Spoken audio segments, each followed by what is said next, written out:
Now, Terry? Yep. Oh, there Yep. it goes. Now it says it is.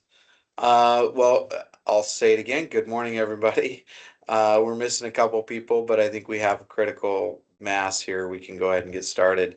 And hopefully, those couple members that are missing will join us here shortly. And it looks like one is here now. Um, so should we go around and you want to do the roll call, Terry, Sure. just so we have recorded who's present? Yeah, there's Amanda and Jason coming in right now. Okay, roll call. Seth Barnes, Present by video. Dave Bugney, Present by video. Adam Coble, Present by video. Stacy Detweiler, Present by video. Julie Furman, Present by video.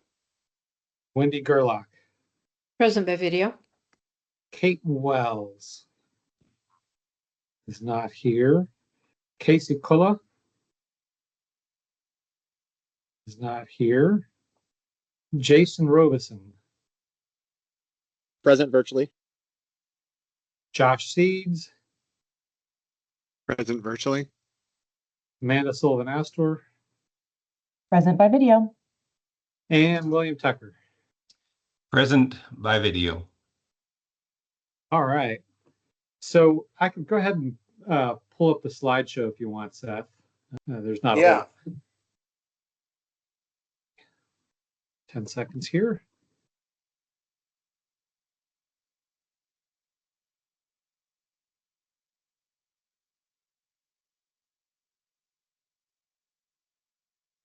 So we've done, we've done the roll call. Let me put this in slide mode. Oh goodness, you're gonna let me do that. We've done the roll call, and looks like there's probably not any. Is there any public comment? Please raise your hand if yes. Looks like not. Executive summaries for June 2nd and July 7th. For folks good with accepting them as they are. Looks like Stacy has a hand up. Go ahead, Stacy. Yeah, I just had a request, particularly for the July 7th one, if we can include, and I think we talked about this before, but to actually include the motion language or just like a little bit more detail about what we actually approved. I'm thinking partly for myself and partly for folks tracking this, maybe not watching every meeting, just to sort of understand what we actually voted on. Does that make sense to folks? Yeah, I can do that. For your information, I do have a document that I keep up to date on the website that is all the substantial decisions, and that has the precise motion language. But I'm happy to put it in the meeting summaries as well. That would be helpful if you're already sort of capturing that. I don't know if others flagged. Thanks. Okay. Got it. All right. Sounds like we're barring that addition. We're good with the notes. All right. You want to hit to the next slide? Yeah. So really the next thing is just the updates for folks. You know, we're coming to the board meeting in September where Seth and Stacy will present on the research agenda and associated budget from the AMPC. And then we'll be discussing the operational budget for the entire program, bringing that to the board for a vote. And then I want to bring in Kyle to talk a little bit about both participation grants. Well, I'll head over the floor to Kyle Abraham. Great. Thank you, Terry. Can you all hear me okay? Yep. Yes. Cool. So yeah, my name is Kyle Abraham. I serve as the Deputy Division Chief for Forest Resources, and we've been working quite a bit. I should say Terry's put in a significant amount of work for the September Board of Forestry update. So hopefully folks can get a chance to either watch that or review the meeting after it's recorded. But we did want to give a little bit of update on what the agency got for a budget this year out of Senate Bill 5521.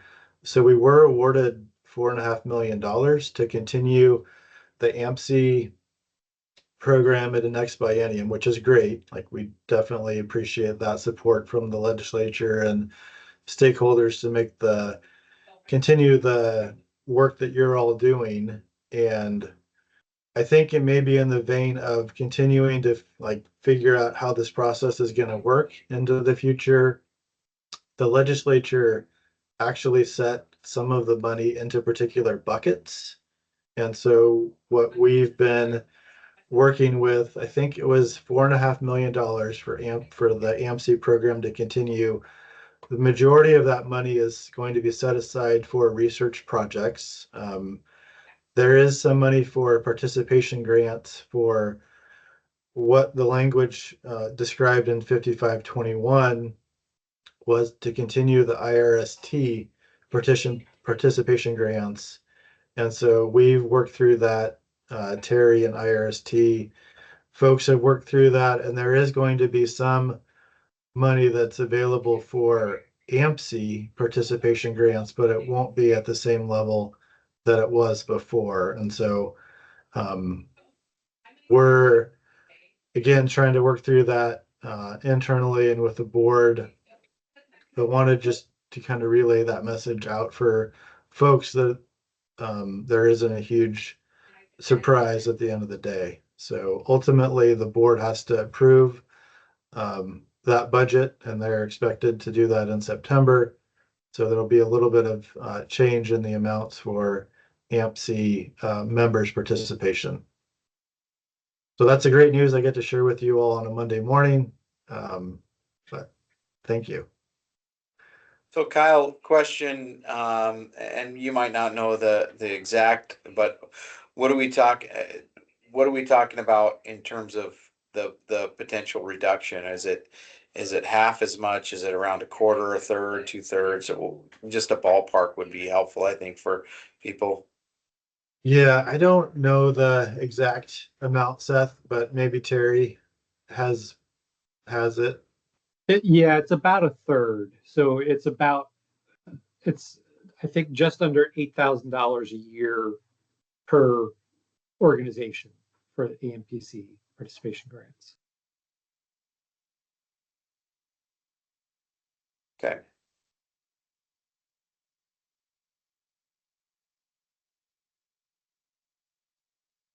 And that doesn't affect the IRST. Correct. Okay. Yeah, it was interesting to read the language in 5521. Like the buckets were already pre-laid out for the agency, and I maybe since this is sort of a new program, we're still kind of getting some of the kinks worked out, but that's how it was relayed to us from the legislature.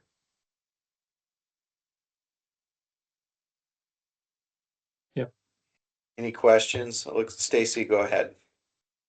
Yeah, just wondering, Terry or Kyle, I was trying to check my email if this got circulated, but for folks not tracking, maybe just a quick update on the signing letter too, because I think there's a little bit of nuance in the funding and how it will become available that I'm not sure that all of AMC is up to speed on. Yeah, thanks, Stacey. I was gonna touch on that, so maybe this is a good segue.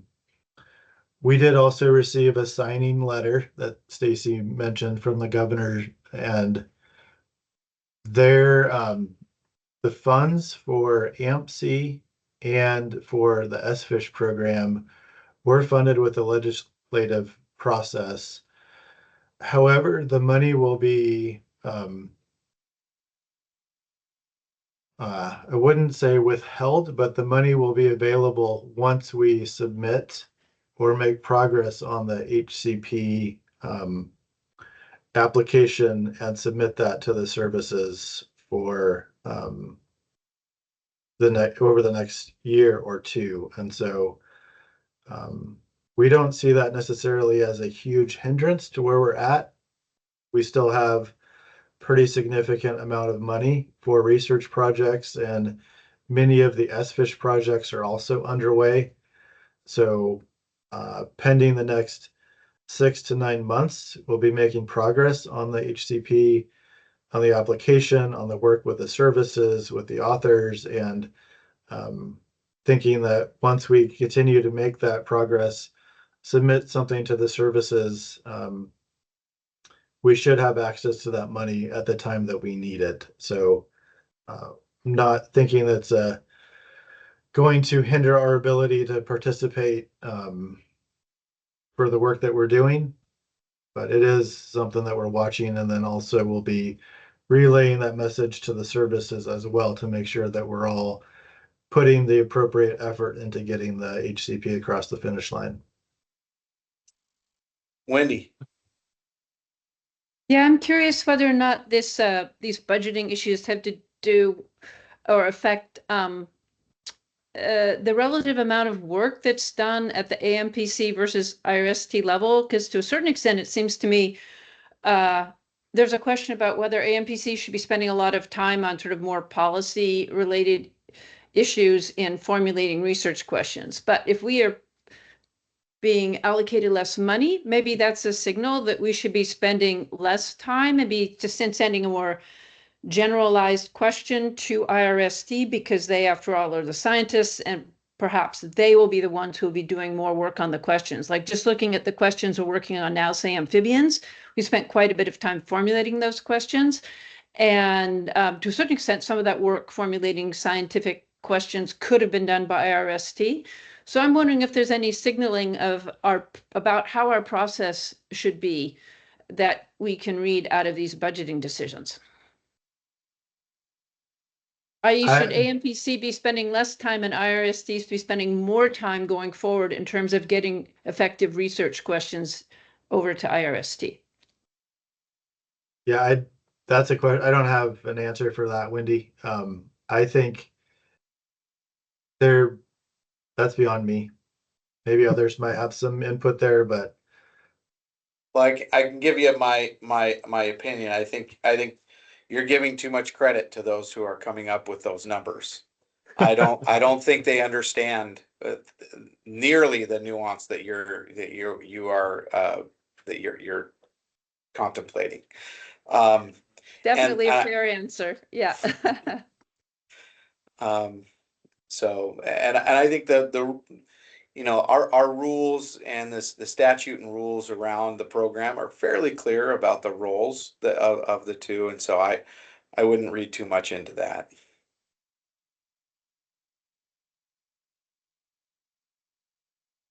All right, any other questions for Kyle on the budgeting stuff?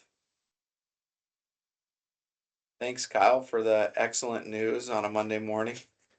yeah, I do what I can. All Thanks, right. Kyle. Oh, it looks like Stacy, your hand's up again. Go ahead. Sorry, just one last thing, because we talked about this quite a bit in our co-chair meeting, is that at least my understanding is that this shouldn't affect the research agenda and questions and sort of scope that we are presenting to the board. That money is available for that entire amount that we have presented as a package. This is a little bit more of a future concern, the new money appropriated in this biennium, that's sort of in the parking lot that will become available, like Kyle was speaking to. So I just wanted to make sure that folks are super clear on that it shouldn't affect the board's discussion or decision, and we don't need to amend our proposal in any way at this point, is at least my understanding. So Terry or Kyle can correct me. No, you got it right. That's a good point, Stacy. Yep. Yes, thanks for making that point clear, Stacy. So on that note, as Terry stated, Stacy and I will be bringing the proposal forward, or the proposals forward for the research agenda. And we're expecting that to be a smooth conversation with the board. no indications otherwise. So hopefully we'll get through that and be able to see the other side of, actually working with IRST as IRST develops their request for proposal and then gets proposals in, and then, we'll start to see research happening at some point in the not too distant future anyway. Terry, is there anything else we need to discuss in this sort of general information portion? I don't think so. I was just going to briefly mention what's ahead in terms of the next meeting, and then we can dive into the actual document. Yeah, And go thanks, ahead. Kyle. So, October 27th, there's 2 meetings, an AMC only portion, and we need to nail down the time, but it's looking like 10 to 11:45 in the morning. And that's really focusing on addressing the third set of IRST questions related to the amphibians question 3 and the associated what are the relevant rules for each sub question. And maybe we'll have time to start talking about that today.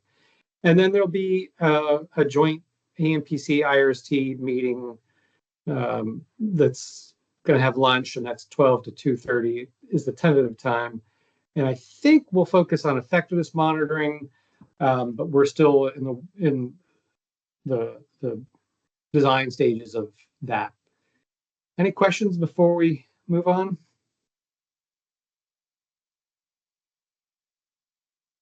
I don't see any.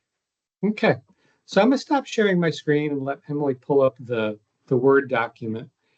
And while she's doing that, we're going to try something a little bit different in terms of how she edits during the conversation.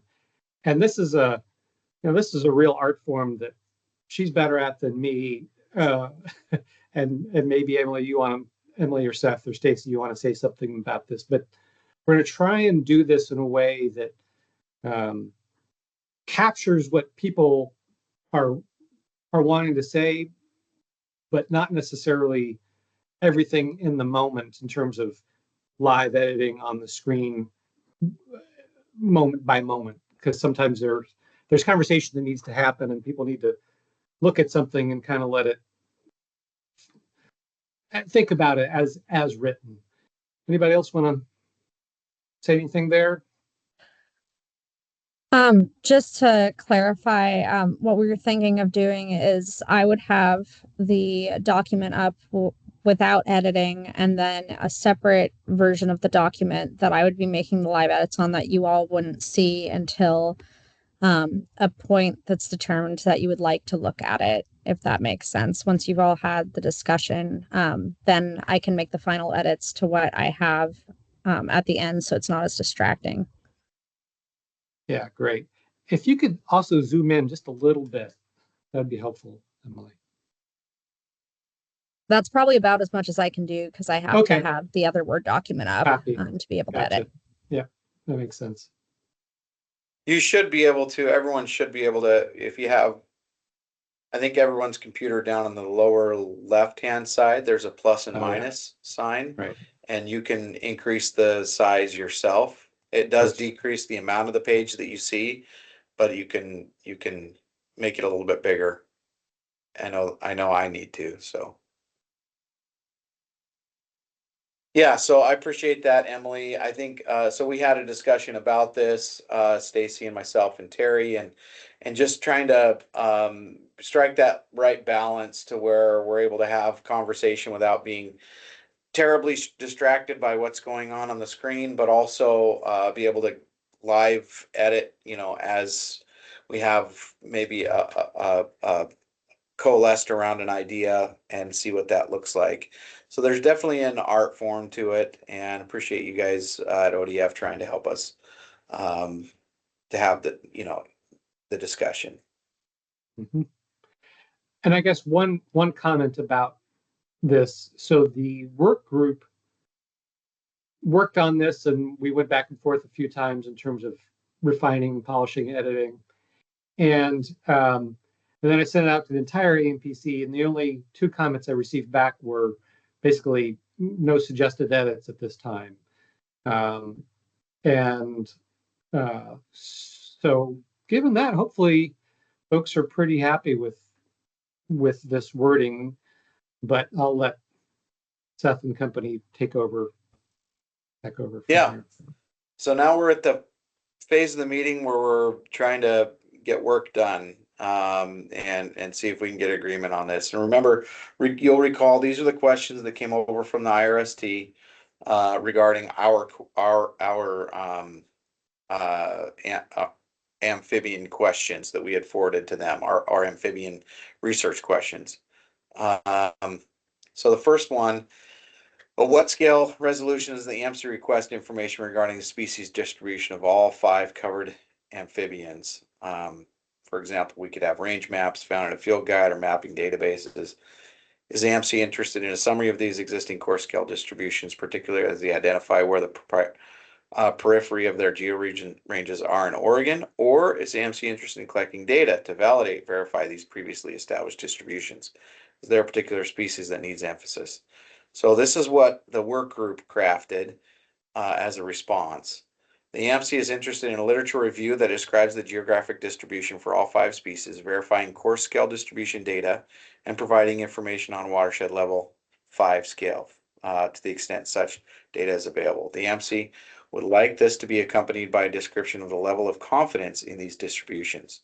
The AMC does not envision collecting field data on these distributions at this time. So I think what we talked about in the small group, and let's see, Wendy was on that with me, and so was Casey. Is Casey on, or is Casey still absent from the meeting? I think he's still absent. Okay. So, but Wendy and I can do a good job, I think, of describing what we were thinking here as we talked it through. We would like to be able to know where those sort of soft edges are, or where there's a lot of confidence and where there's maybe not as much confidence in terms of, the distribution. And that may inform at some point a follow-up question that could say, well, we'd like to know, it appears there's not much data on this portion of their range, and maybe at that point we debate whether we want them to collect data in some way to formulate if that truly is still in their range, or if that's something different, or we just move ahead with it. It would just be good information to know how solid are we on the distribution of the species in those different areas. That's kind of the gist. Wendy, anything more to add to that? No, I don't have anything more to add, really. Sort of I think that our AMPC response hopefully is fairly clear and just answers the question by providing some more detail. Does that make sense to everyone? Does anybody have any comment or potential edits or anything like that with this response?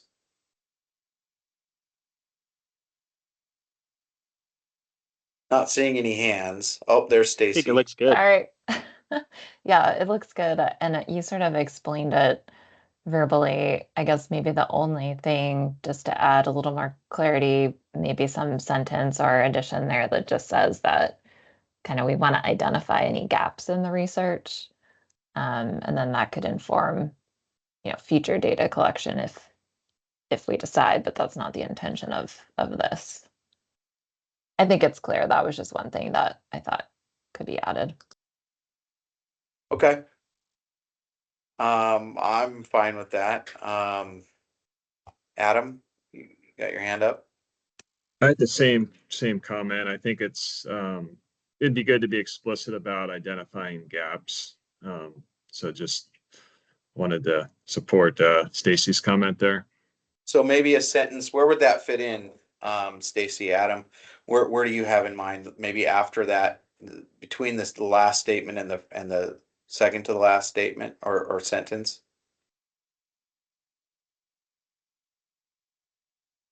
Yeah, I think either adding it to the last sentence, or it would be the second to last, adding a new sentence that just, I don't know if I can wordsmith in the moment, but the AMC would like to identify any gaps in research or data, like something like that. I don't know, that Adam. works. Yeah, I Okay. think maybe, yeah, like the AMC, accompanied by description of the level of confidence in these distribution, in addition to any additional gaps in geographic distribution or distribution data. Confidence in these distributions, comma, in it, and what did you say that again, Adam? Confidence in these distributions, comma, In any and- gaps in the data related Yeah. to related these, to the 5 species. related to the 5 species distribution, something like that. Yeah, I think that would cover it. And then maybe adding on to the last sentence, the MC does not envision collecting field data on these distributions at this time. However, a future question may, I don't know. We may have another question later. I don't know. I get what you're saying.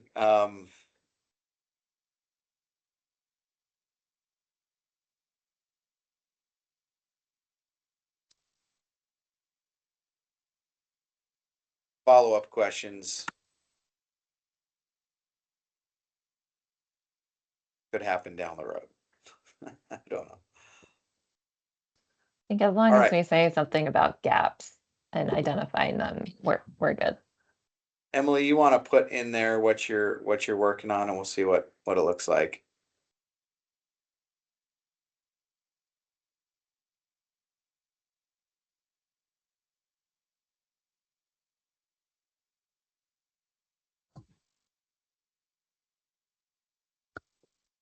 Maybe instead of however, if it said and, confidence in these distributions and the MC would like to identify any gaps.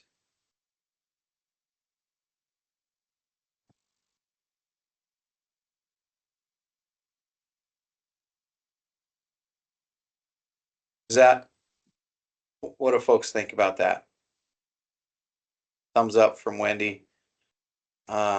Stacy. I'm just getting a lot of head nods. Okay, thumbs up from Dave. Jason. All right. I can't see everybody on one screen, so I'm trying to scroll across my bar across the top. Apologies. Okay, that looks like we've got general consensus. At least that's what it looks like. Anybody, anything else on this response before we move on to B? Okay. All right. Moving on to B then. This one was a little bit more tough for us to wrestle with, and it revolves around the phrase including genetics. So it says, with regard to the phrase including genetics, what specifically does the MC want to know about the genetic distribution of each covered amphibian species? Conservation genetics can be considered. So then we said there's two options. Because we didn't have consensus amongst the three of us. Option A, the AMC envisions including genetics to play a secondary role to the other aspects of this question, since answering that in depth is likely to reallocate resources from higher priority aspects of the program.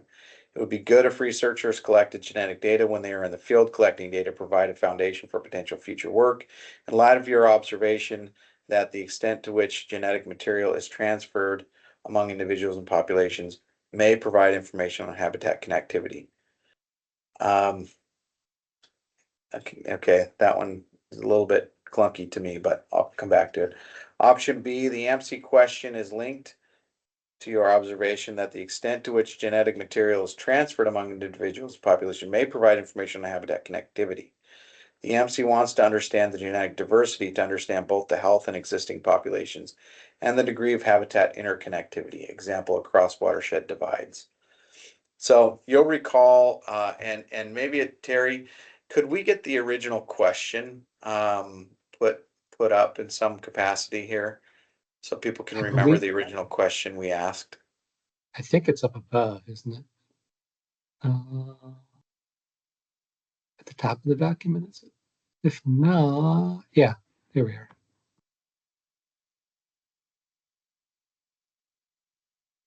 So this question was around for each of the covered amphibians, what is the distribution within Oregon, including genetics, and what factors, stream gradient, stream size, fish presence, absence, slope aspect, all these things determine this distribution at a smaller spatial scale.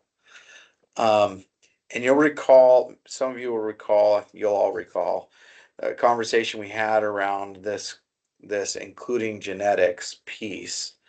And I don't know that it was real clear even in our conversations what we meant when we said including genetics. And so thus we kind of wrestled with this. At least it wasn't real clear in my mind what was meant by that. And I think we circled around it a little bit. So I'll just open it up and for discussion.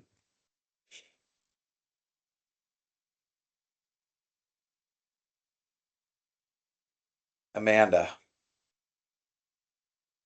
Yeah, my recollection of the conversation, there seemed to be a lot of assumptions about the importance of genetics for this work. And I remember kind of questioning that and not knowing where the science was on that. So I still have a question about the importance of this specific data point in answering our broader questions.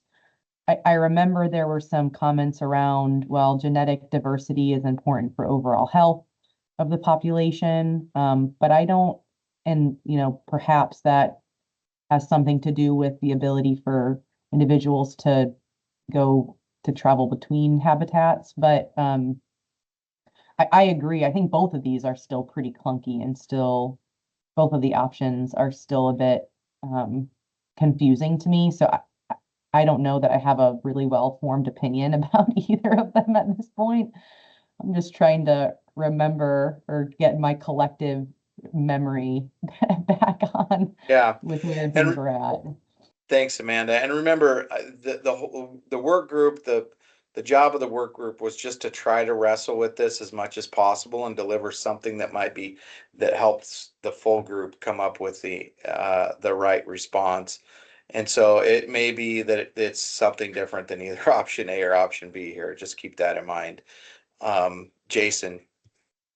Yeah, I was just going back to my memory on the first work group, and I think what we were talking about there was population persistence on the landscape and how genetic distribution can be used back in the concept of persistence on the landscape. So I think, Amanda, to your, kind of looking at fitness or health of the overall population, that is part of it. But I think when we were originally talking about it, like, how do we use genetics to look at persistence? And I think that was hard for us, the kind of the first work group, I think, to kind of work through as well. So that's my recollection of how we started getting into the genetics question. But once again, others might remember differently.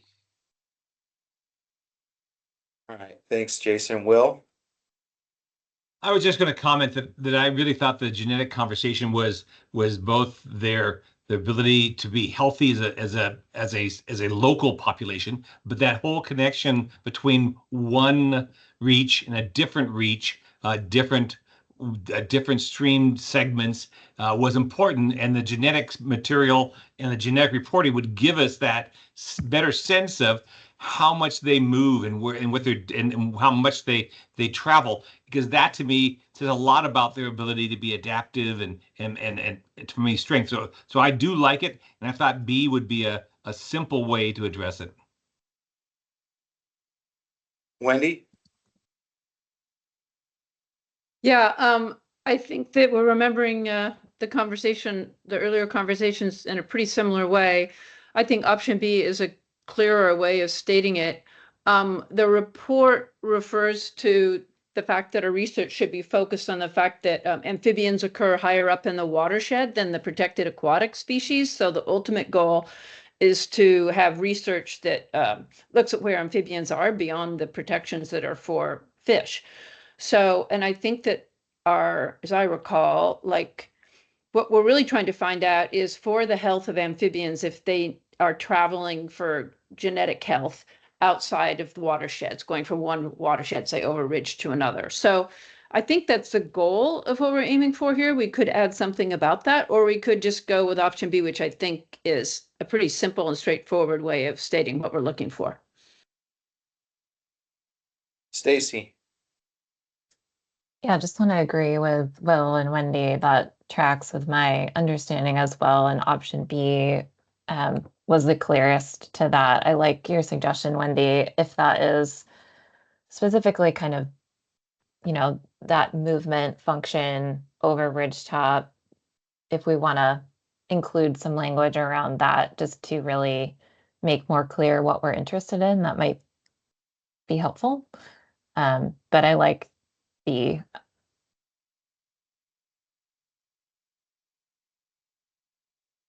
Amanda.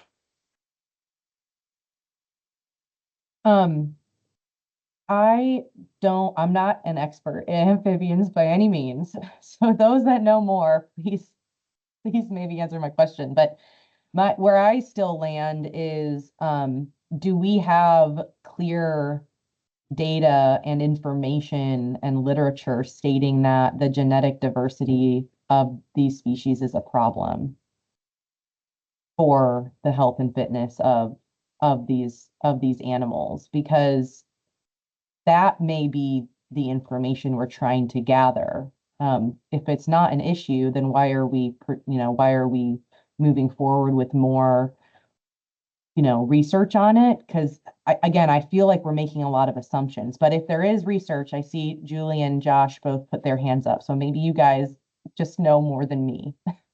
And that is likely true. Go ahead, Josh.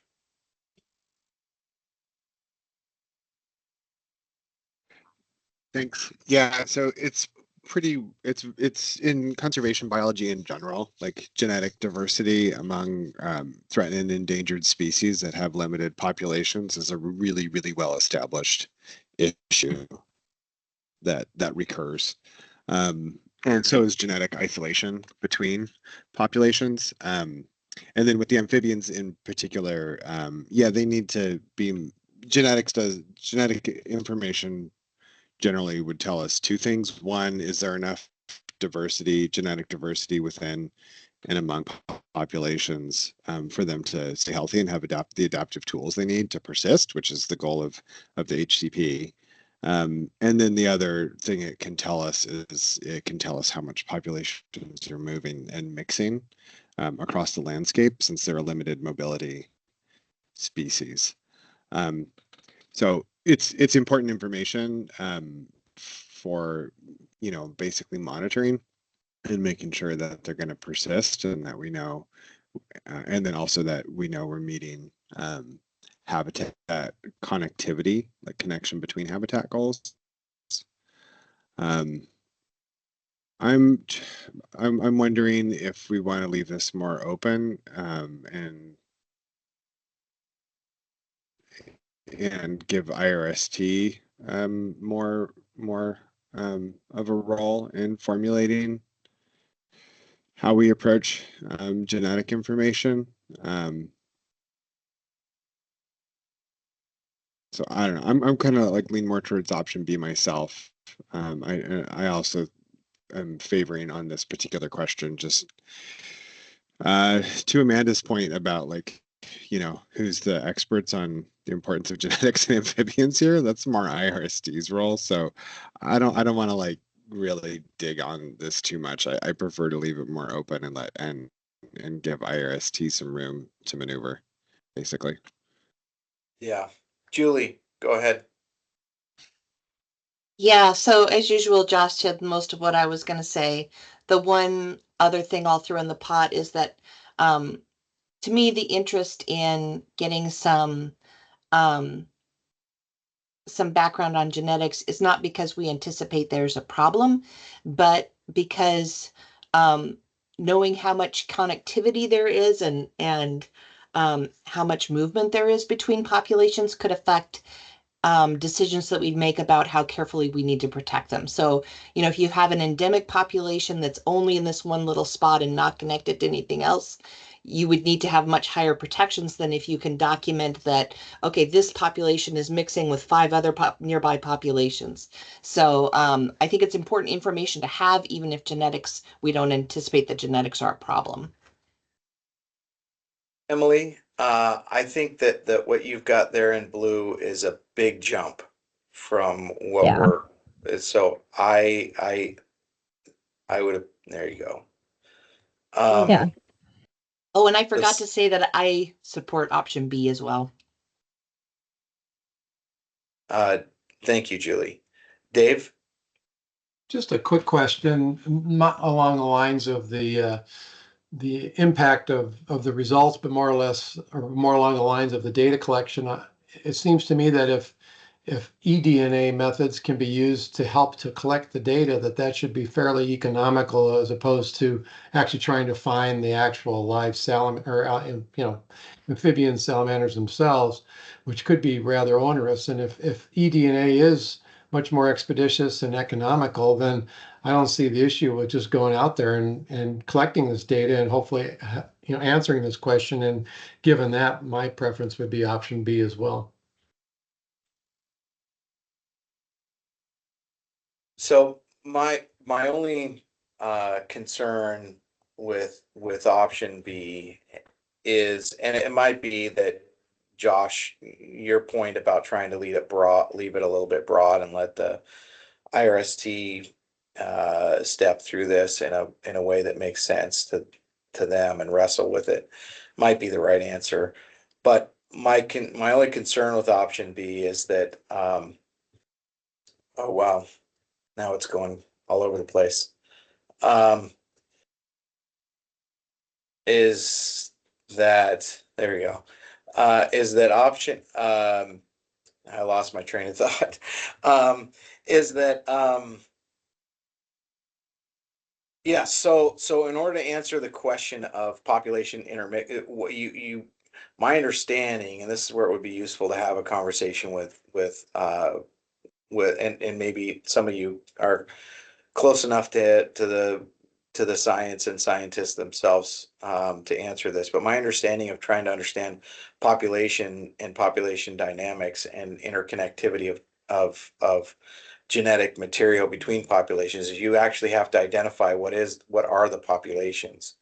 And in order to do that, it's a very that's a very fine level research where you're going to have to go in and spatially identify and then sample within those areas to determine whether you have distinct, uh, you know, differences in that particular watershed, small watershed. It's a very different design than I think study design than I think what the rest of the question is, which the rest of the question is around sort of broadly speaking, where do you defining the type of habitat where you find these different species? And so I think this is likely, a very different study. And so my thought was I had anticipated what we were talking about when we said including genetics was more doing that sort of broad study and then also taking genetic samples while you were doing it and coming up with what can we learn from this and then in having that inform future studies. That's what I had thought we were talking about when I said including genetics. The question around across watersheds or interconnectivity between habitats, I think is a slightly different question than the rest of the question that we were asking. That said, if we want to go with B, then that's fine. It's probably just, it's probably just um, a different type of research question that will inform a different type of research. So it's probably a different research project. That's my understanding anyway, and others can correct me if I'm wrong. If you see it differently, and that oh no, this is all one research project. Uh, I think that we're directed to look at dispersal patterns by the report, like the chapter 11 where it talks about amphibians. It specifically says that, dispersal and persistence, there's no agreement among authors, and that therefore that's why this question is being put out there. So I think it's appropriate to include the issue about dispersal.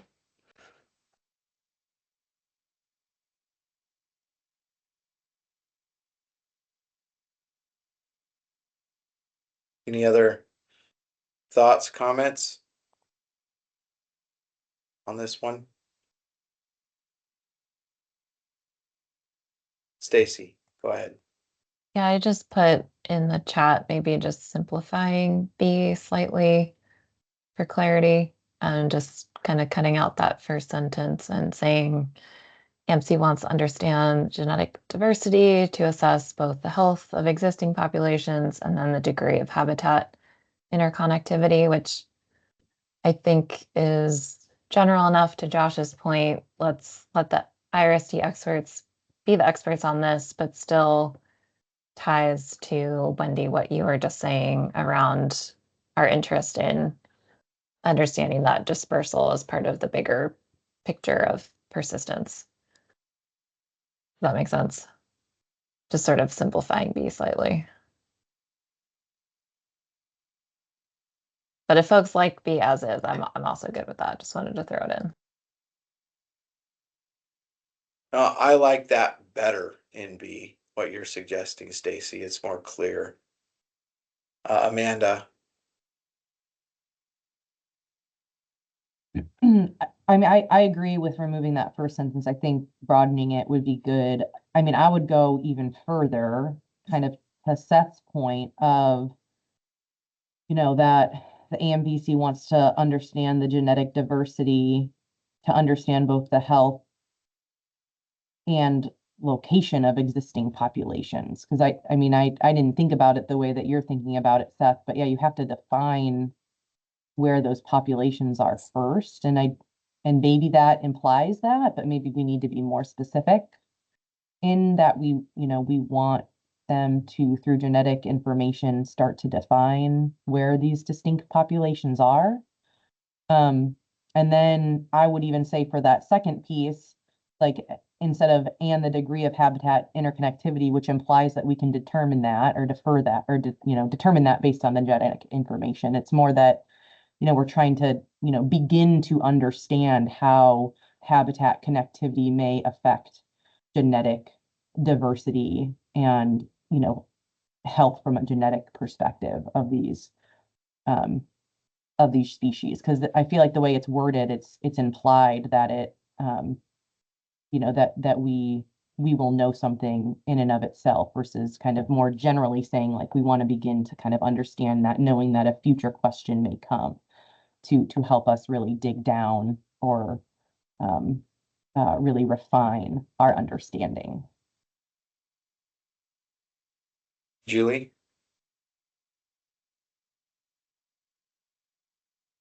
Oh, you're on mute, Julie.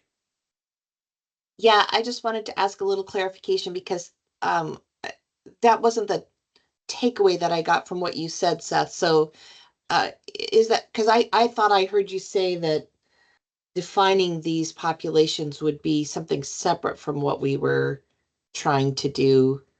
No. Well, I think if you I'm look fine at with doing that.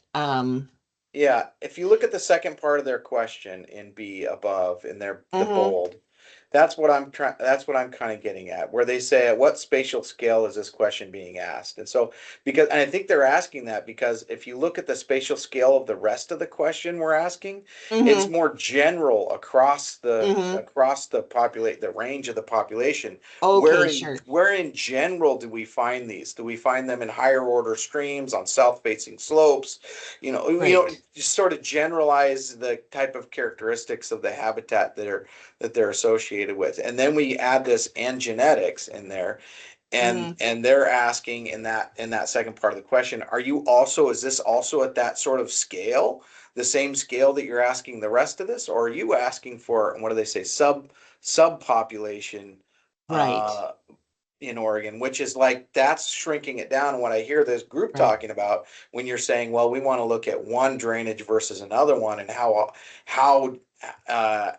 genetically similar are those two? Well, that's a very different design of a study that you would have to do than looking at an entire, and generalizing what their Right. population look like. And I don't, to my knowledge, no one has ever done that in for a lot of these species. So there's not like, oh, we know that there's a subpopulation here and a subpopulation there, and now we just need to figure out nobody's defined what subpopulations look like for these species. That's my understanding anyway. And so there's a lot of work to do that. And then if you're trying to get at, if you're looking at just one subpopulation versus another, that's maybe, that's an N of one, right? So if you're trying to get a characterizing what that looks like across the population, now you're talking about multiple subpopulation studies to determine, what is genetic variability across the range of these species for 5 species. You're talking about a mountain of research that will need to be Yeah. done that is very different from what the rest of the question is. So that's all Right. I'm trying to say. Okay. I'm on the same, page with you now. And I think though that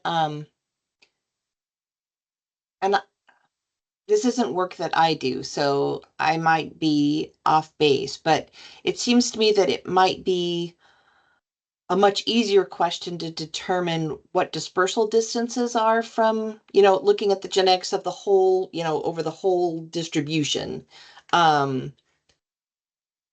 It's, I think that I've seen other work where, you broadly connect genetic information and then kind of figure out dispersal distances based on how related things are, over distance. That wouldn't necessarily require you to define subpopulations or that kind of thing. I could be wrong there. I think that the IRST probably, there are people there who could answer those questions more succinctly. I wonder if we really need to have a direct conversation with them, given the level of our expertise and the level of their expertise. Yeah. And that's where, to Josh's and even Stacy's and Amanda's points, I do, to the extent that this is sort of where we're leaning, I think that leaving it general and letting them wrestle with it and then come back to us with a suggestion that's a step in that direction that would be useful without, saying, hey, we're gonna, you know, bite off this entire mammoth thing. Or maybe they say there's a way to bite this off that we think could make sense. But we leave it at a level that allows them to have that conversation and come back to us with what's the right way to tackle that. I'm fine with that too. Stacy. Yeah, maybe just a question for Terry, but because I think our conversation around slopes and roads with Jessica and Kelly was super productive, but maybe we could, if this doesn't delay us, or we can still respond, but we could also discuss these questions at the October joint meeting. I don't know. Yeah, I think that's possible. Certainly.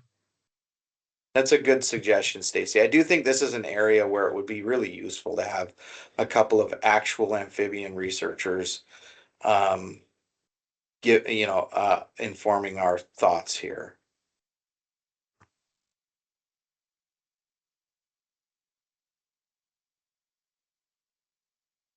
And just to be clear, it might set the timeline back a little bit, but on the other hand, having informed conversation and thus decision on your part is better than, well, let's leave it fuzzy and somebody else can figure out what we want. Wendy. Oh, you're on mute, Wendy. I was going to say, I have sort of a yes and response to that idea. I suggest we could send them option B, which is a short overview of what we want. And then also just emphasize this is a preliminary research question. We would like just have a quick conversation with them or some part of us about our overarching goal and wanting to move it forward, but with some input from them, making sure that we're consistent with how they see the science. Yeah, that's what I was suggesting, Wendy. I think we should move forward with this, but then also if we can take the opportunity to discuss it with them, I think that would be useful.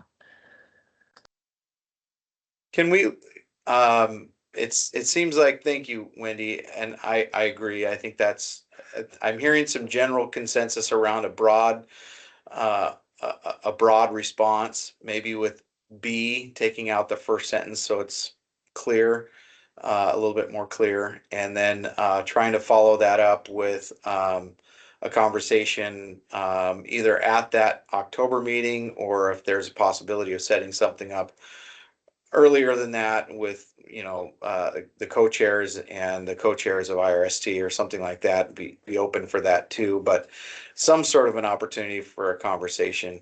And if you all are not comfortable with, I mean, I could see us going either way. If you all want to deputize Stacy and I to go talk with the co-chairs of IRST, then we could do it that way and sort of, and maybe can do it that way quicker, or we could add it to the agenda of the October meeting. I tend to agree that, and the beauty of doing it at the October meeting is that everybody gets a chance to, everybody from IRST and everybody from AMC gets a chance to be involved in the conversation, which I think there's value in that too. And so I also agree with, I think it was Terry, the point you said, we're looking at a multi-year research study here. It's going to cost a lot of money and get a lot of great information. I think delaying something by a month is not is smart in order to make sure that we're going down the right path from the very beginning. When in the long run, that month won't matter. So just my 2 cents.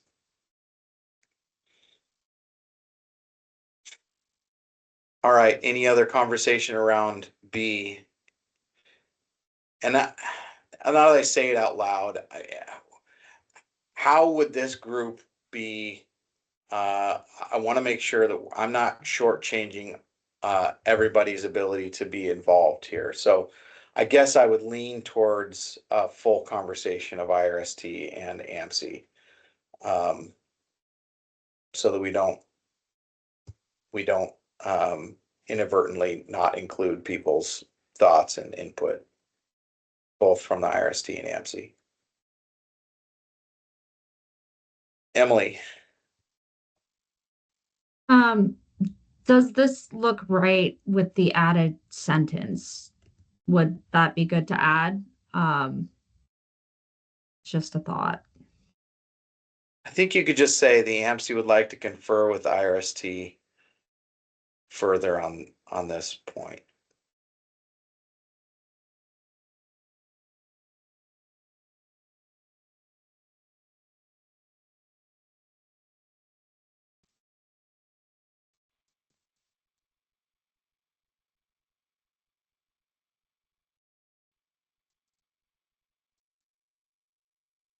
I think you got a little bit of a typo there with, it says IRST to further. You can take out two. Other than that, I don't know if that's perfect wording, but I think that's the general idea.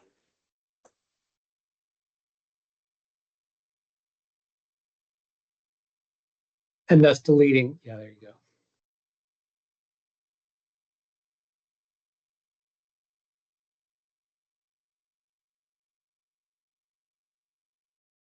All right. Will. Oh, it looks like Julie's hand was up first and then Will. Sorry. Will could go first. Go ahead. Go ahead. Okay, all right. I was just going to say that I think that we're ready to go forward. I like that response. That's what I was going to propose to. Perfect. All right. Let's move it forward then.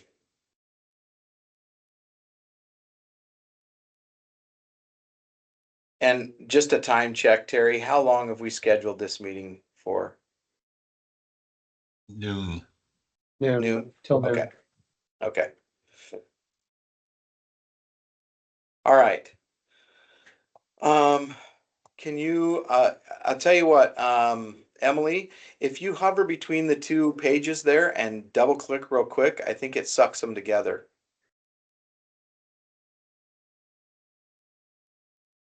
Does that work? Just doing that for now?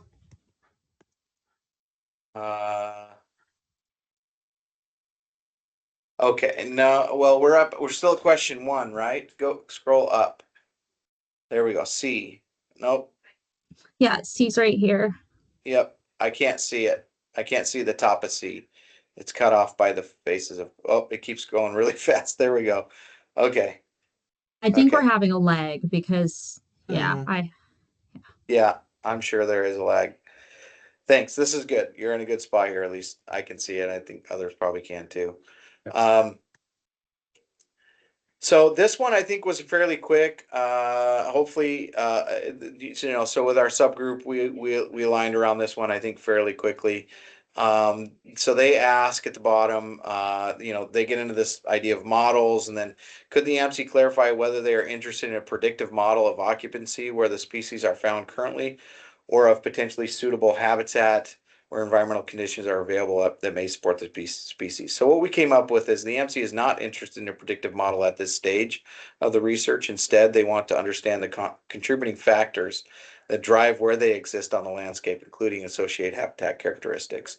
So it is, I understand where the IRST jumped to, because there's a lot of folks that have built models, and I think what the data we're asking them to gather could absolutely, inform a model, but I mean, to my knowledge, we never discussed a model in this in any of our AMC discussions.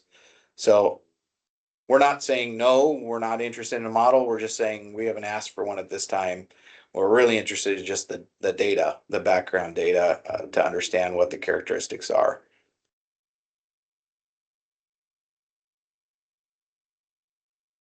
Any discussion around this one? See some thumbs up, head nods.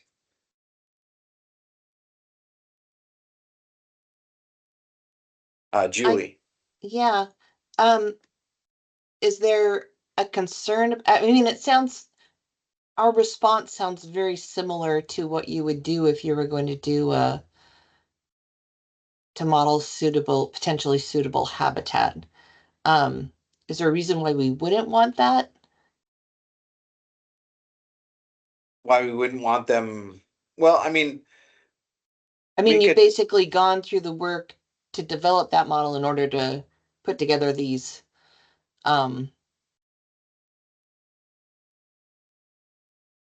contributing factors.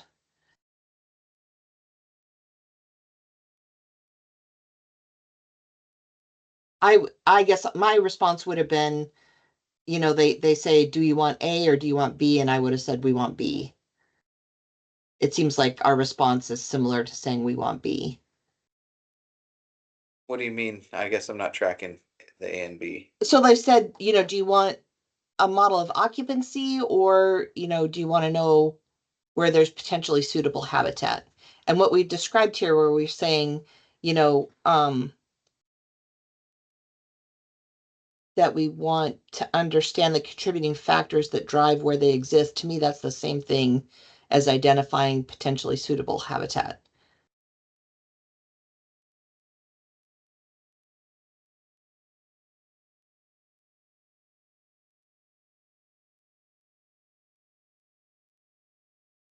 Yeah, I see what you're saying. I mean, yeah, what we're saying is, yeah, we want a general description of where those are, but not necessarily a model that's showing here's where we expect them to be everywhere. I mean, that might be something that would be useful at some point, but that wasn't the driver of the question that we asked. I don't know.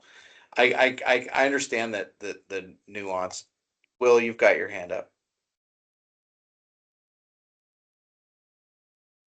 Sorry, I'm wrestling because I thought the question I was struggling with here was where are they? What is their density? How are they connected? That's what I'm trying to understand, and not a predictive model about where they could be. And we need to do some transplanting or different things. I'm looking for understanding the current situation and being better capable of understanding and communicating what that is and deciding whether that level is too low, whether there's a problem in a certain area or a certain practice is causing something.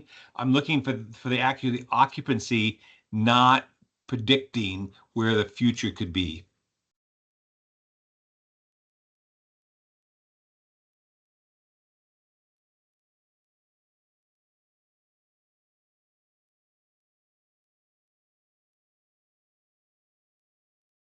Yeah, which is kind of where we landed, well, in the answer. But I see what you're saying, Julie, and that to some extent they're asking, the first part of their answer is, do you want a model or do you just want us to find where is potentially suitable habitat? I understand that those are very similar in some ways. Right. Predictive Well- model, because what we're asking them to gather is the information that would then inform the creation of a model. And what Will just said, though, was helpful to me because I realized that the question is not so much choosing between their first option or their second option, but how well either of those options describes our initial question. Yeah. Question. Yeah. Yeah.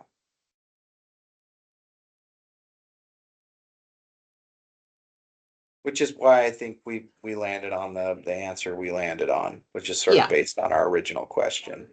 I don't have any problem with that answer. Okay, got a lot of head nods, some thumbs up.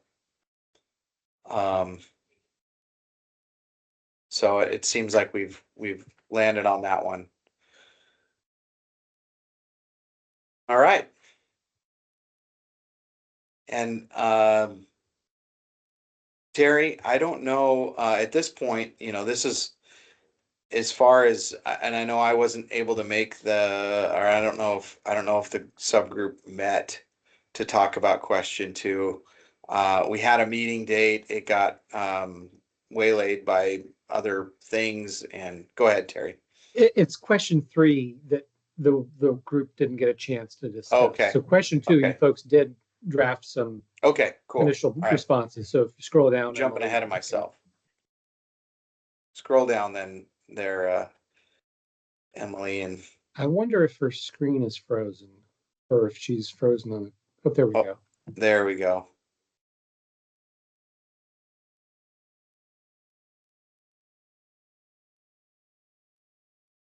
Is this far enough, or how far do I need to scroll? I think that's, well, maybe scroll a little bit further. Right there. Yep.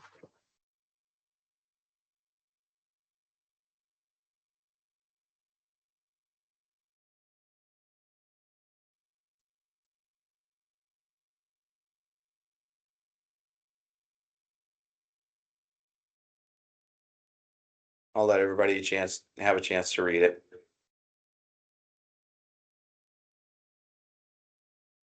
Will. Love the response. Stacy. Yeah, I thought both of these were clear and looked good.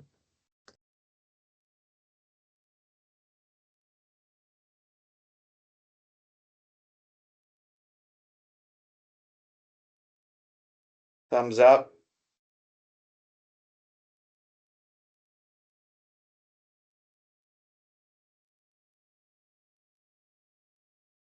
Any other discussion anybody has? Otherwise, I'm seeing a lot of head nods and thumbs up, which is encouraging.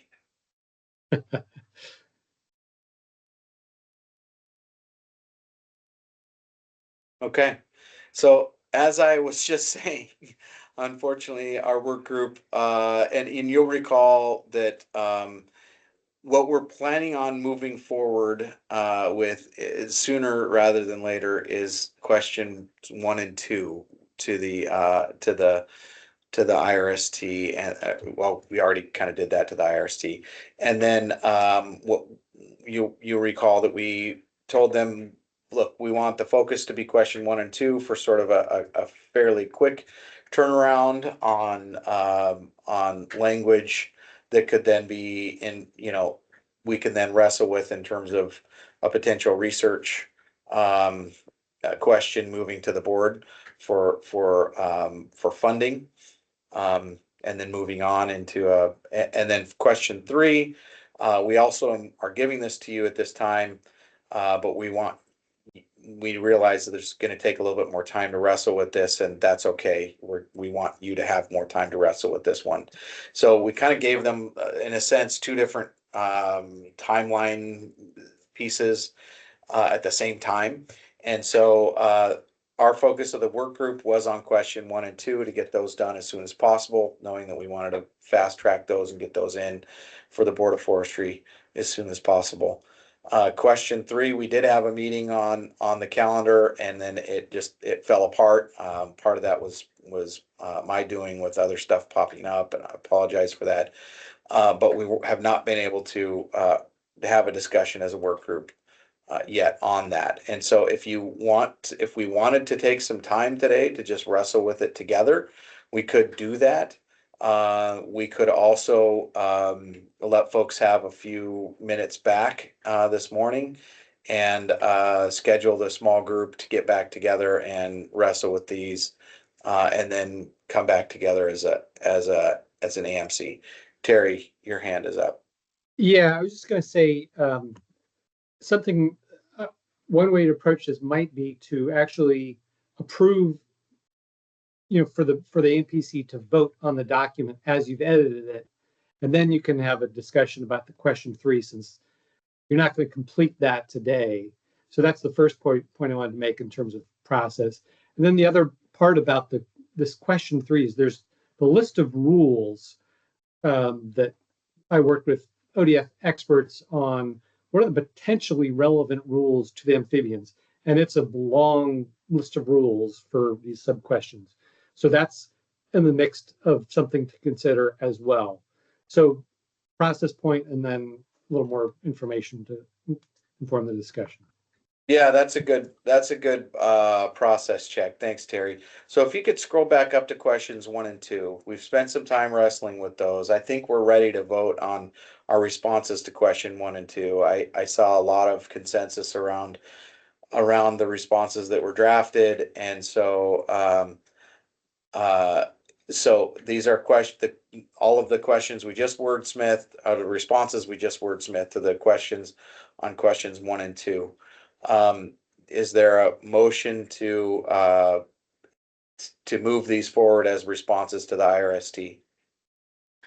I so move. Wendy. Is there a second? I'll Will second, would Jason. second. Let Jason have it. All right, thanks, Okay. Will. All right, Jason with the second. And I've got draft motion language if you want me to pull that up. Sure. Emily, if you could stop sharing your screen, and then maybe I can override it.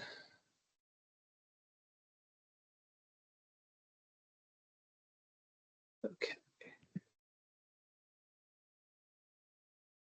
How does that look for does that look like that captures the motion you're talking about? Julie, does that match with the motion that you made? It looks like it makes sense to me. Jason, you're good with that wording as the second? Yep, I'm good. Okay. Any discussion? All right, you want to do a roll call, Terry? Sure. Seth Barnes, Aye. Dave Bugney, Yes. Stacy Detweiler, Yes. Julie Furman, Yes. Wendy Gerlach, Yes.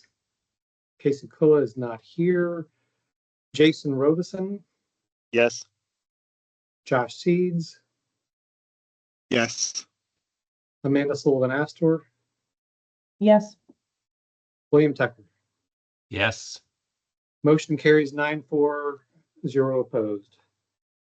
Okay, I'll stop sharing this. Thank you. Okay.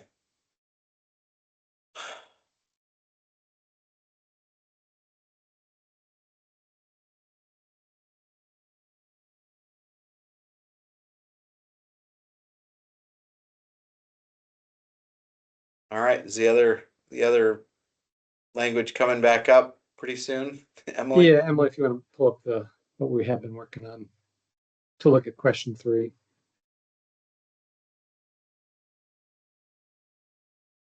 Doing it just a sec.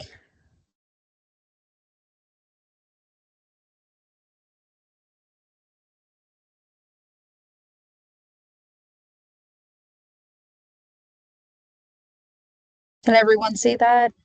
Yep. All right, I'm moving to 3 now.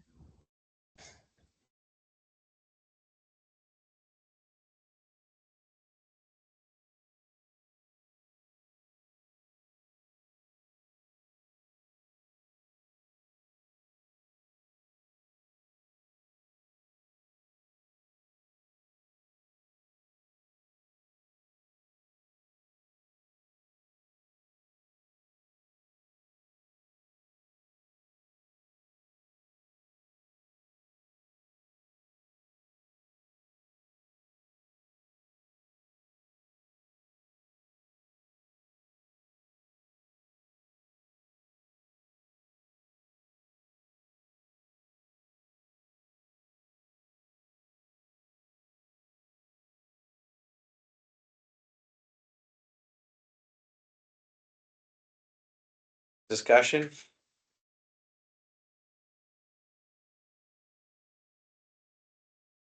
Stacy? Yeah, I haven't had a chance to read the list of the rules, Terry, so I don't know that I can comment specifically on that. I think my understanding is that it would be relevant to all of the no harvest RMA rules. So fish, SSBT, non-fish perennial. And then I guess my interpretation of our question was really, I think it's the first one, how the rules for no harvest RMAs affect stream shade and temperature related to habitat requirements. Although I wanted to add that other functions of habitat should be considered as well if they were found to be relevant. That was how I was interpreting what I thought we were asking, but I'm curious what others think.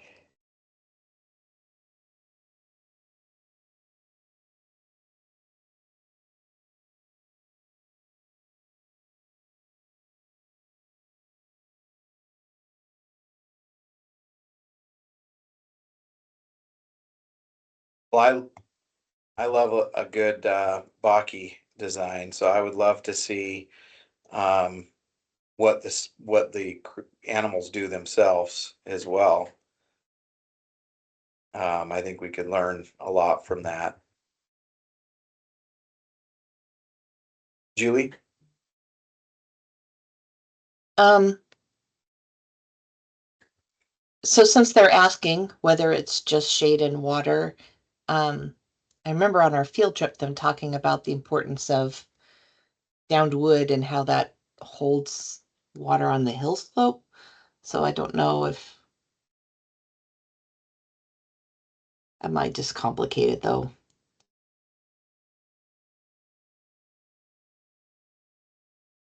No, I would imagine that is part of the story. My understanding is, I know they've done studies looking at different salamanders in harvest units. And they within the harvest unit, after the clear cut, they went in and looked for the species. And I think they found them, but found them burrowed in, underneath large wood and that sort of thing. So I think that would be a very interesting part of the story is what do they do, right? When as it relates to the harvest activity that's occurring. Um, and large woody debris, I think, is a pretty big factor, as I understand it anyway.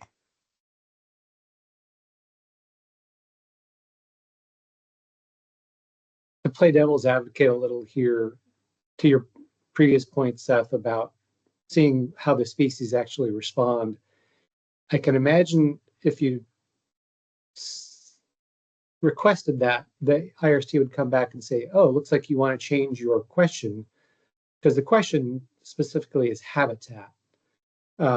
So if you want to change the question, probably now is the time to do that rather than waiting for the IRST to come back and say that.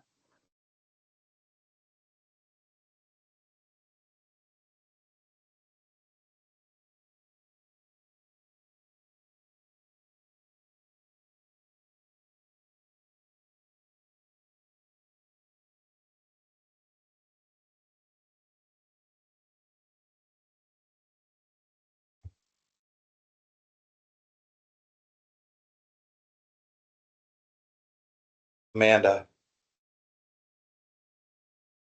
Yeah, thanks for highlighting that, Terry. I mean, and they're asking, are we only interested in shade and water, because we specifically highlight that goal 2 that talks about those two things. So I do think it's important for us to be consistent with what is identified in the HCP as far as what we are expecting to accomplish through the new development and implementation of the rules that we currently have. So I would suggest that we stay a little bit more focused here on the habitat piece, given that that is what we can control.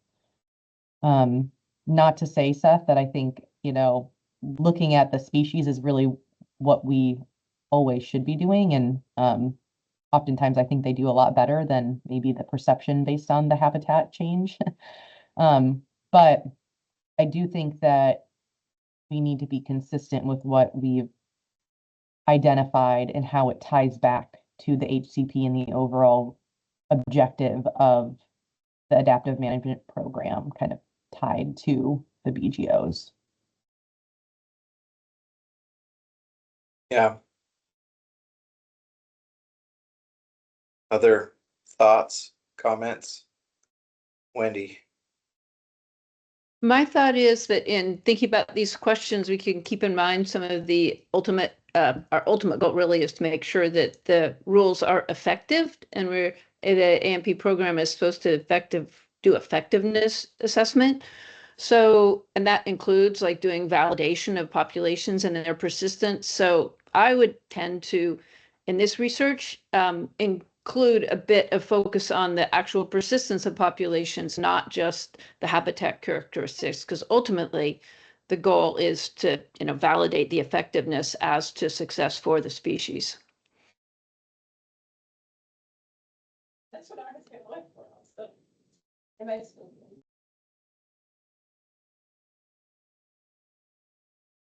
And maybe it's a two-step, right? I mean, maybe there's one study that just does look at habitat, and then there's another study that looks at given that information we now have, what is the population, or what do the actual salamanders do, right? Could take it in a stepwise approach as well.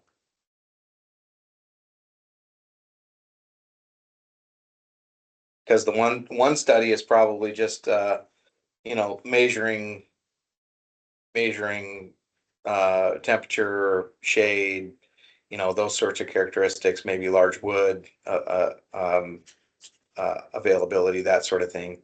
The other study you may be actually tagging or something and tracking, which is different. Not to say you couldn't do those two things simultaneously.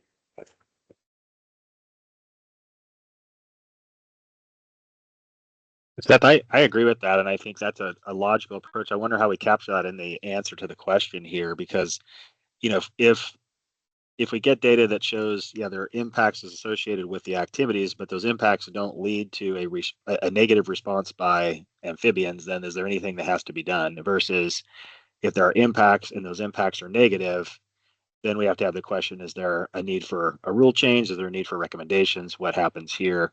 So I wonder how we capture all that in this question, but I like that approach, kind of a two-part approach.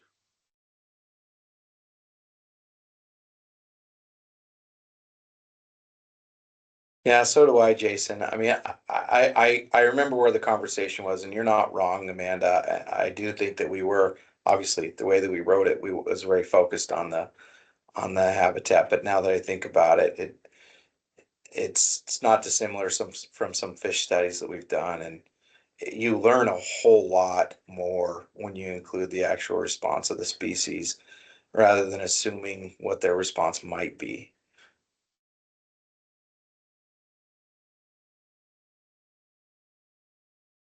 And in that way, you can also learn which ones of those. I mean, it could be that shade's less important than large wood is what's really important, right? Or it could be that large wood's not that important, and extreme temperature is the big driver. I don't know, but without trying to get more information as far as what their response is, you're just making assumptions.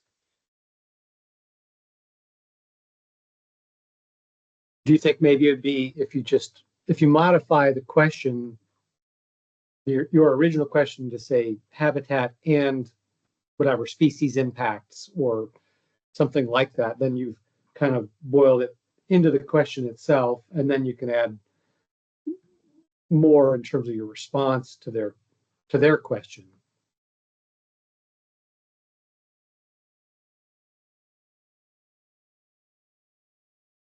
Other comments, thoughts? Julie? Yeah, one other thing I recall, I think that we've discussed this before, is the recognition that what what this agreement aims to do is to provide the conditions for the species to persist, not necessarily to improve the condition of the species if that's beyond what is possible to do. I'm thinking about this in terms of my world is mainly fish, non-amphibians, and with anadromous fish, conditions in the oceans usually drive that, and so we'll often look at habitat features rather than population size, just because the habitat is what directly results from the actions we're taking on the ground, and we're providing those conditions that we think would benefit the species, regardless of whether we're able to detect a signal in the response of the species. Now, this might be different in that these are, terrestrial and they don't move very far. You might be able to detect that, but it's also my understanding that it's pretty difficult to do population estimates for amphibians, and that might be a difficult question to tackle. So I don't think it's inappropriate or inconsistent to focus our to focus our attention on whether we've achieved our goals by looking at habitat conditions. I agree it would be really interesting, Seth, to know how the species do respond to what we're doing. But maybe those are two different questions. Yeah. Amanda? I'm just looking at the other questions that we have, 3.2 and 3.3, and all of them relate back to habitat because that's how the BGOs are outlined. So, this is a pretty important question, I think, and probably one that we likely had lots of robust conversation on to begin with, and we ended with habitat. So I don't want to rehash things that we already talked about. Again, just because I have some recollection of us having a lot of discussion about this already, and we ended focusing on the habitat piece. So just want to highlight that because it is how each of the 3 questions are formatted.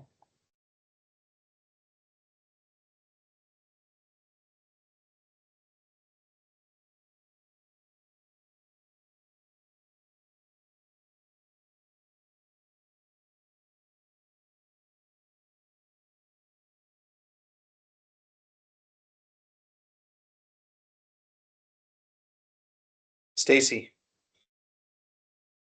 Yeah, thanks, Amanda. I agree with that as well. And that was, again, based on the language and my recollection of the conversation where we landed and sort of the bigger picture tie into the HCP and the intent of the BGOs. I think it would be interesting to look at sort of the phase 2 of what you're talking about, Seth, but I think for clarity, focusing on the habitat piece as I think we're intending to ask makes sense here.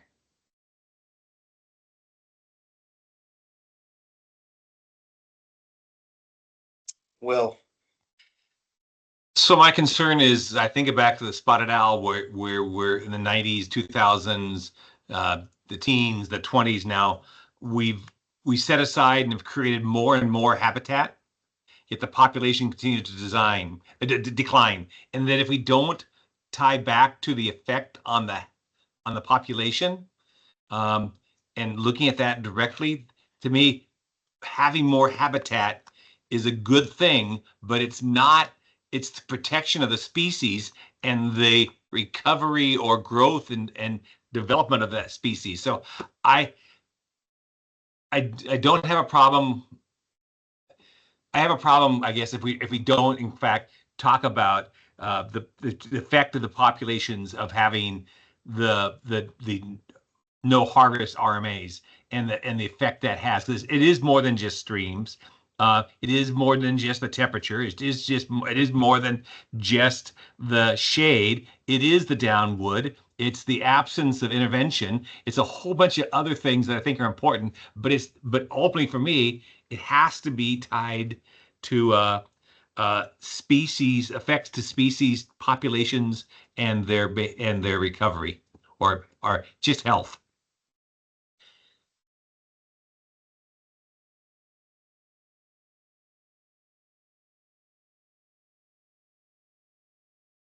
I'd agree with that.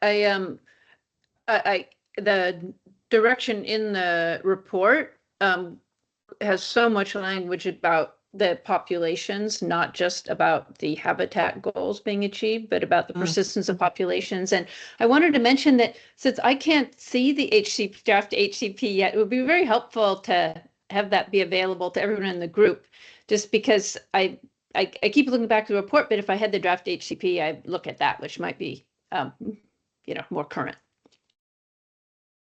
Hopefully that's not too far away. I know there's a big group of people working on it right now, getting the actual draft submitted,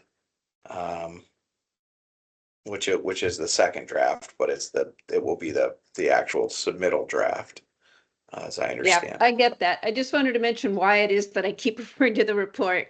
I think that's the language that I have that's most current, and it does consistently emphasize the species and their persistence, and that effectiveness is to be measured partly by validation of species. And Wendy, I appreciate you going back to the report. Thank you.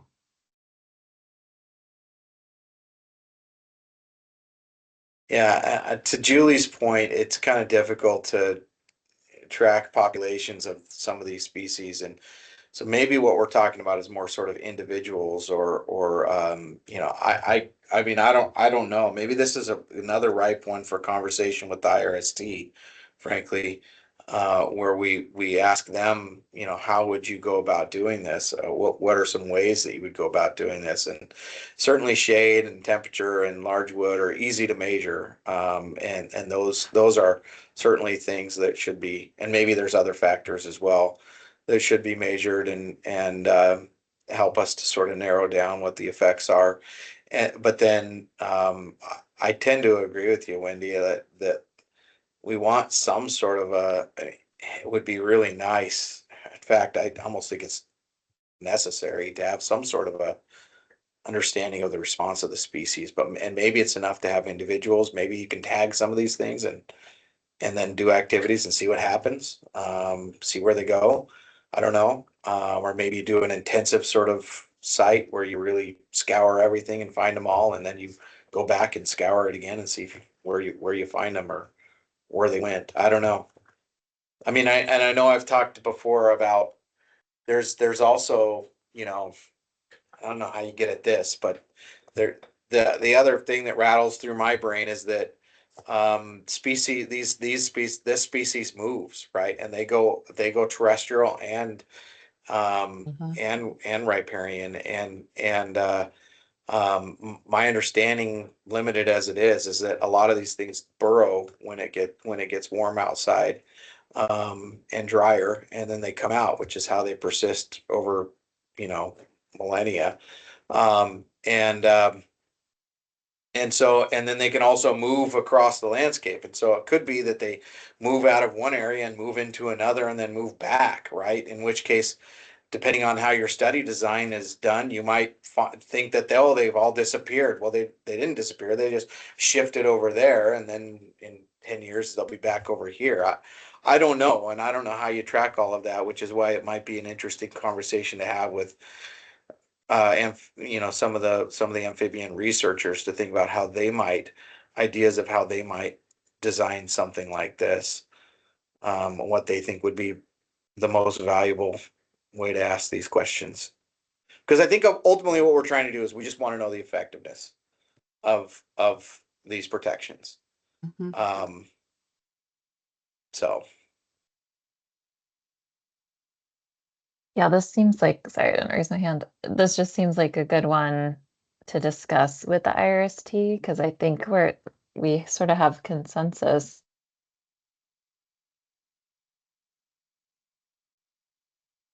I phrased it to communicate that to IRST, but maybe by asking questions and working through it, we could get there.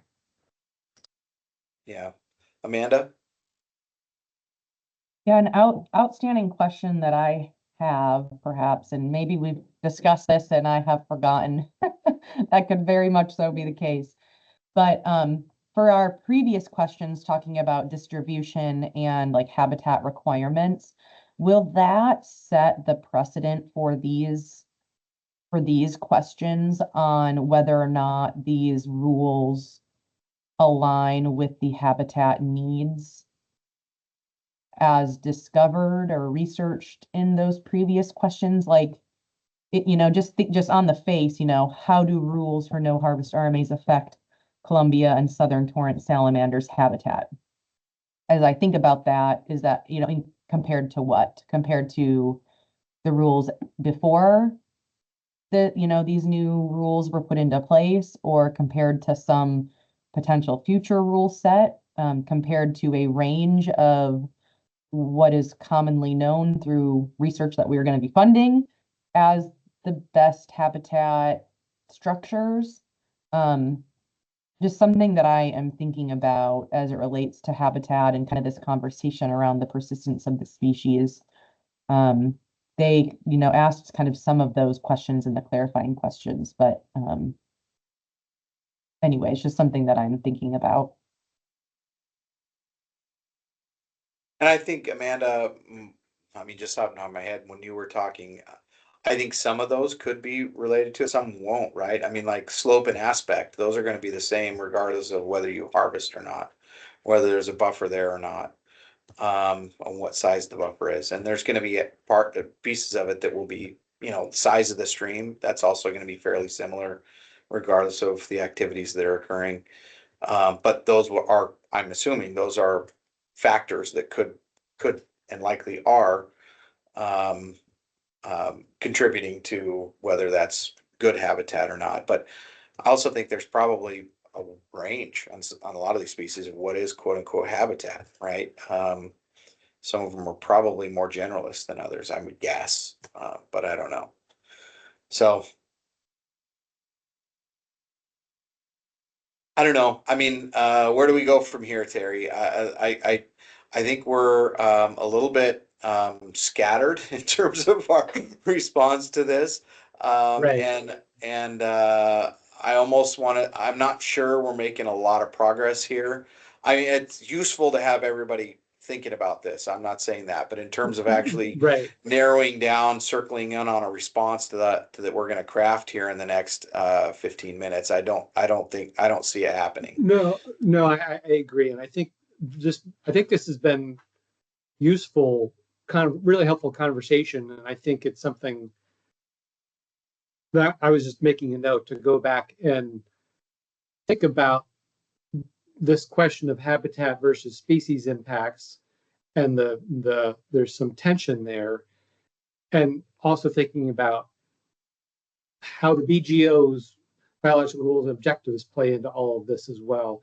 And so there's just some thinking to do. And I agree also that a conversation with IRST and or amphibians experts could be helpful as well. Why don't here's a proposal that I'll put out to the group. We already have at that October 27th meeting, we had on the books that we wanted the main focus was going to be effectiveness monitoring.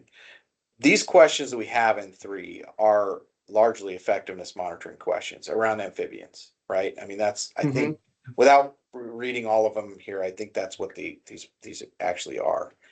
And so what if we sort of, I'm just trying to kill 2 birds with 1 stone here. What if we went to that IRST joint meeting with the idea that we're going to have some discussion around the genetic piece, so have a little bit of a conversation around that, but then the main focus is going to be effectiveness monitoring, and maybe we use some of these questions as not the only questions, but we try to get into this conversation as well with them. I don't know if that's too much to bite off, because I know there's a bunch more to discuss that's not just focused around amphibians.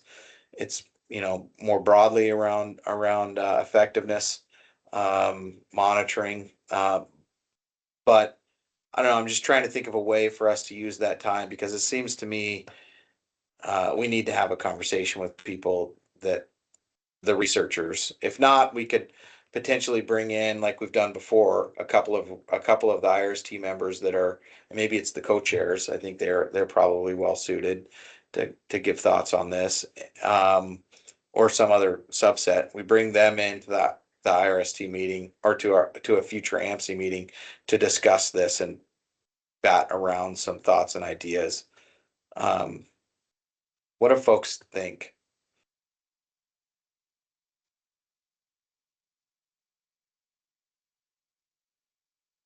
See thumbs up there from Julie, head nods. Okay. Terry, and maybe Terry, Stacy, and I, we can think about this a little bit further in our follow-up co-chairs call, and sort of generally head the ship in that direction, where we try to make an opportunity for the AMC to interface with either the full IRST or a subset of the IRST to help us wrestle with this a little bit more. And that should help us land on an answer, I think, to these questions. Right. That sounds good. And just to so there'll be more conversation on October 27th. And I guess the question is, so there's the question of this, how to approach effectiveness, but then there's also the question of which particular rules, because that's what they're asked. That's part of their question for each of these three sub-questions. And so folks could begin to look at that and cogitate about that a little bit. And then another thing to put on your radar is it's possible that the IRST might come back after you send them your responses on the first 2 questions. They might come back with either additional questions or saying we think these questions should be rejiggered a little bit based on your responses. So just putting that out there, that maybe and we can make that call as we go. Maybe there's an opportunity for a work group or something to address that before the October 27th meeting. Seth, Stacy, folks' thoughts on that. Wendy? I'm not sure because that was a good layout of what we need to do, but I'm not sure I followed entirely. Were you saying that you could have, like, in the interim, have people look at the rules list and try and work on that before October 27th? Well, that's part of the question is when and how do you want to address that? Whatever the case, at some point the MPC needs to agree on what that list is. And maybe October 27th is too early for that. Terry, I would love to see the list that ODF has generated for that. I think. Yeah, I emailed it to folks. Okay, we already have it. I just need to go back and look for it. Okay. Yeah. Then I agree with. Resend that. I was thinking maybe that's something that seems sort of somewhat concrete. So maybe we could individually submit comments on that list that you sent out, Terry, as a way of just, providing some feedback, like saying, hey, you overlooked this, or how about that, as a way of moving that along. It strikes me as a little less complex than some of these really big picture issues we've been discussing. Yeah. Yeah, that makes sense. Great.